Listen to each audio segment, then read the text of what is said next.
Peter King here at Packers training camp in Green Bay with tackle David Bakhtiari. And David, I think everybody wants to know, what's life like after Aaron Rodgers, and you're very close to him.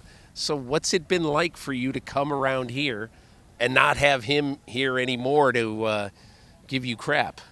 I mean, for me, the worst thing about it is that I'm now the oldest guy and longest tenured. So before I could always lean on Grandpa Aaron.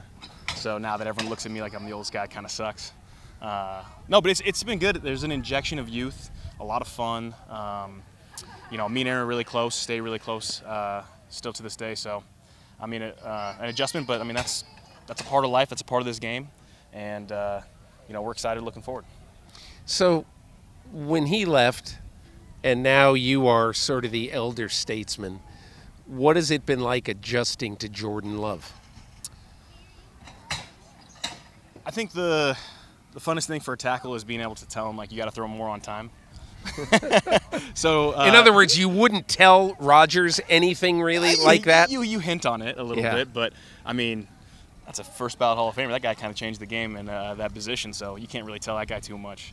I think the biggest difference is, Jordan's really green when it comes to this game. Things are still really new to him, so going through certain mechanics that I know, he's been understudy of Aaron for the last 3 years. So give him a couple things that I know that we've talked about through my tenure of working with him that's been effective, and then reminding him on a couple cues. But, I mean, the thing I've been most impressed about with Jordan, and we had a lot of fun with it, just seeing his command and his ability to, you can tell he fully understands the offense. His ability to check, his ability to add multiple cadences, he's not stumbling over formations, and we're breaking the huddle with an effective amount of time so we can manipulate at the line of scrimmage. It's been a new adjustment, but it's been fun. You're incredibly young at the skill positions. You might have 3 wide receivers who've been on this team for like 18 months max. Your tight end could be brand new, the draft pick this year. And I wonder, what is that like in conjunction with playing a quarterback for the first time?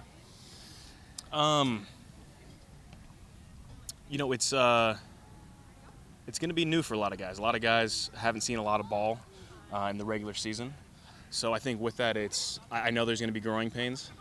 Guys have to experience things. There's not too many times they've done 2 minutes against an opposing team in front of, 70,000 plus fans with how many millions of people watching and streaming the game. So the understanding how to calm your nerves in that moment is going to be an adjustment because you have a lot of guys. So a lot of fresh new faces. So I think as we get rolling, seeing them acclimate and get used to it is going to be big. The other positive thing is you got a lot of young guys, so they're going to be fresh come, week 8, week 9. Yeah. I know my body starts getting a little bit rusted. They're going to kind of be hitting their stride. So that's the huge positive that I'm definitely looking forward to. And I better not hear them complain anything about their bodies going throughout the year. I think one of the things that's really interesting when you think about your team is that over the last 31 years, you've only had one standard. You've had 2 top 10, 12, whatever quarterbacks of all time. Do you think that weighs on a guy like Jordan Love, or is he just, hey, I'm getting my chance, I'm going to do it? Or do you think he feels the weight of that? I think I'd be lying if I say if he didn't feel the weight. But I love how calm and how just relaxed he is. And the best part about it is this is a team sport. Doesn't matter how good you are. One guy can't win the Super Bowl. It can definitely increase your chances, but it's a collective unit of the team. It's the best team goes to the Super Bowl, not the best player. There's not too many times it almost was a little bit of a curse. The MVP wasn't, usually that guy always got knocked out before heading to the Super Bowl. It's the best collective team. So he's doing his 1/11th. We preach it all the time on offense. Just do your job. That's all we need you to do.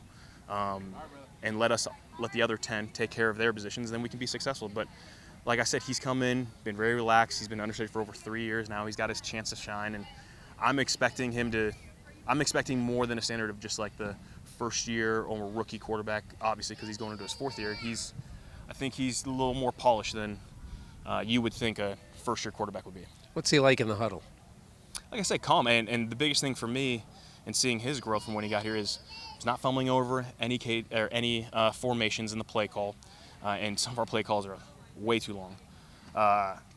His ability to manipulate the snap count is really big, and that to me is one of the biggest signs of of a more polished quarterback. Sometimes they just have so much going on that they can't add more onto their plate. So I remember pushing him when he was younger, and the times I would work with him. To see him now, it's been night and day, and I'm excited for him. I'm excited for him to just go out there and just play. Just do your thing. You don't have to be anything different other than yourself. Two more things. I want to ask you one thing about this franchise. This franchise, to me, maybe along with like Pittsburgh, really exhibits tendencies of like being a continuum. Okay, no one is going to be more important than keeping this team on track, hopefully for a long time.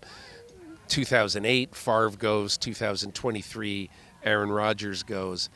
And I wonder, you're in the middle of it, and you see what happens around here.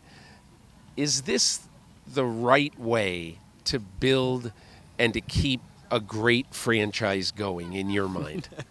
You want me to put my GM cap on? Yeah, I really do. That's tough because, I mean, I hope so. Yeah. You know, I'm a part of the ship. I'm still here. I want to win championships. I still haven't gotten my Super Bowl ring yet.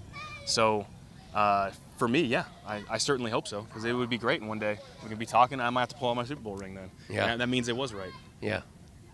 Let's talk about you for a minute and about how ready you feel you are, you know, after some health issues, knee issues. How ready do you feel this year to play a full season? I mean, this year is definitely night and day compared to last year. How so? I was just trying not to drown is the best way to put it. A lot of times I felt like I was going into games with like one hand, you know, strapped behind my back with having... You just really never felt right? That, and then having so many compounded surgeries Yeah. right before season, not a chance. I always look at the offseason, that's the ability for you to put on armor, you know, build up strength to endure the season. I never even got those opportunities. I just as soon, you know, from when I tore my knee right the, New Year's Eve of 2020, I always was showing up to the start of season, transitioning straight from, physical therapy to football. And for anyone who knows, going through knee injuries is, football isn't part of the therapy program. So, finally to have an off season, not able to do that, build strength up, and then be able to come out here, it definitely feels night and day. Never not out of the woods yet. And I think, what I appreciate most is that the organization and I are on the same page. We're not going to beat me up. We're going to use myself when needed. I've played a lot of ball, so I can have a lot to lean on. And I think right there, it's just knocking the rust off and staying sharp and staying available on game days. David Bakhtiari, good luck. Hope you line up 17 times. I hope you start a Joe Thomas streak. You know what? Before I let you leave, I'll say this. Yeah. I definitely was trying until 2015. What did you get to? Do you remember? The first game I missed was 2015, week 14 or 15. So I played 3 years, or 2.5, up to 3 years, started every game, so I was up to 40-something starts. And then I remember I pretty much broke my ankle without breaking my ankle. Tore 5 ligaments, widened my ankle, syndesmotic tears halfway up my shin. And I sat there, I'm like, I tried to play so hard in that game against Arizona. I'm like, there's no way. Yeah. And then after that, I was like, well, there goes the streak of trying to match anybody. So now I'm just going to play when I can play. How about Joe Thomas playing all those plays in a row and playing them? Of the 371 players in the Pro Football Hall of Fame, Joe Thomas has the lowest winning percentage of the teams he was on of anyone. So, in other words, there probably were times where he could have said, you're 2-13 at the end of the 100%. year. You probably could have said, listen, I've got this, and this, and he never did. And you don't understand how frequent that is. And even coaches just pulling out players when they're getting blown out, which I know he was in plenty of blowout games. For him to stay in there with his, revolving door at quarterback, it's a testament. 20 quarterbacks. It's a testament to him as his character and him as a teammate. He's someone I looked up to coming in the league.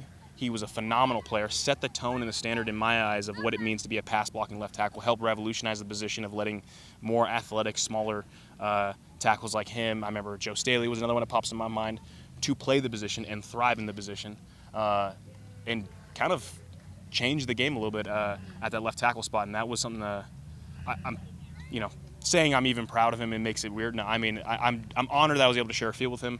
I'm so happy and excited for him, and I bet he's just, I mean, bliss, and hopefully he's somewhere on a boat fishing, kind of how he started his career. One other thing. So when you watch Joe Thomas, are you the kind of person who, when you watch a game, you'll watch the left tackle? And if you ever watch Joe Thomas much, what did you learn?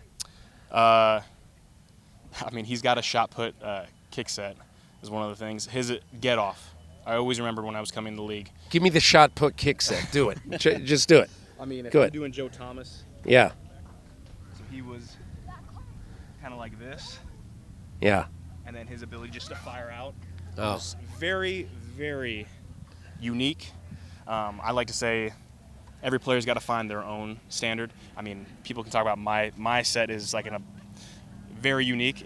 I'd say it's an abomination that I've watched about 4 different, or Frankenstein of about 4 or 5 different tackles I've kind of put together. But I looked at the best tackles when I got in the league and saw what they were doing, and then just tried to emulate it and bring it to my game. But I understand that I'm not built like them, but try to, how can I do what they do without having the certain tools that they have? So Who else did you borrow from your set? I remember, Jason Peters, I watched him, I watched Joe Staley, I watched Tyron Smith, and I watched Joe Thomas a lot.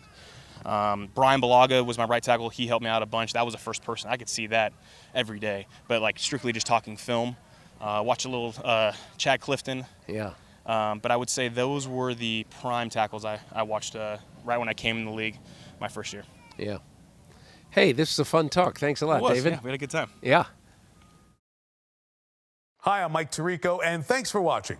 Make sure to hit subscribe for the latest news and highlights from NBC Sports.